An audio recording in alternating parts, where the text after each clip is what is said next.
People in Niles are dealing with the death of 13-year-old boy who died in a carbon monoxide leak over the weekend. Brian Watts was at a pool party at a hotel. Besides Watts, 7 kids were taken to the hospital. 7 others, including first responders, were treated and released. All of those affected are now out of the hospital. WSBT-22 has your team coverage here, and our Molly Jurasek is looking into carbon monoxide safety and businesses. But Caitlin Connon has more on the response from the community here. Caitlin, Brian's friends and family have built a memorial for him. There's balloons here, handwritten notes. Kids have been stopping by all day to see it and drop off more gifts. Those notes have a similar message. Brian Watts was loved and he will be missed. I got the chance to talk to one of Brian's friends today. She says Brian was funny and kind. He would go out of his way to make anyone laugh. She says Brian was such a prankster. When she heard the news that he had died, she thought it was an April Fool's joke. Now she says she's missing one of her closest friends. He was a good friend. He treated me like a little sister. He always told me how much he loved me.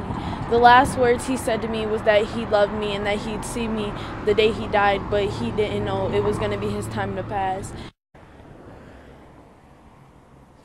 Investigators say the hotel remains closed, but no one will say how long. Live in Niles, Caitlin Connon, WSBT-22 News.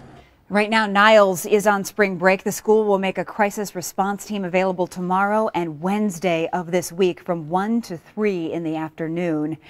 Those services will be made available at the school's West Side Administration Center at 111 Spruce Street in Niles. New at 5, we're also learning the kids involved in this incident were members of the Y Club at the Niles YMCA. WSBT-22's Molly Jurasek is live in the newsroom right now. And Molly, I know you spoke to people at the Y about how they take care of their pool area as well as how the city inspects those commercial buildings. Jennifer, the Niles YMCA says a lot of the maintenance they do on carbon monoxide detectors is on their own. And officials from the city of Niles say there's no one regulation that applies to all commercial buildings.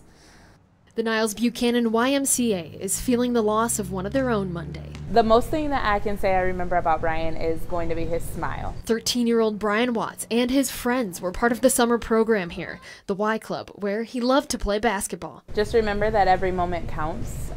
Every second that we are here on Earth, you can't take for granted. I mean, you never know when you can lose someone as special and as close as those kids did. That's why CEO Mark Weber says they take safety seriously here. In our pool and all of our areas, we do have carbon monoxide detectors, and the purpose behind that is that we've got a lot of heating equipment.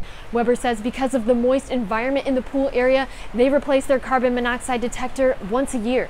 And twice a year, the staff replaces batteries in all the detectors. The other thing that's really critical for us is annual inspections. Weber says those annual equipment checks aren't required by law, but the Y does it to keep patrons safe, replacing 2 heating units based on their inspection last year.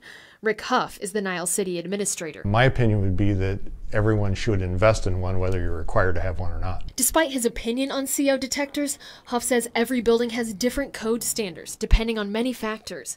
Huff says the city is already investigating the quality and to see if they were up to date. We need to determine exactly when the building was built and under what codes it was being built, what building codes and what property maintenance codes were in use at the time, and then what those changes have occurred since that moment in time. Huff says the city aims to inspect all commercial buildings once a year. According to the building department, the Quality Inn & Suites was built in December of 2001. And while current Michigan State Code says hotels must have operational CO detectors at any heating source, Huff tells me cities like Niles that have their own code enforcement may not necessarily use the same code as the state. I checked with multiple city offices about whether or not the hotel had a CO detector, but could not get an answer today.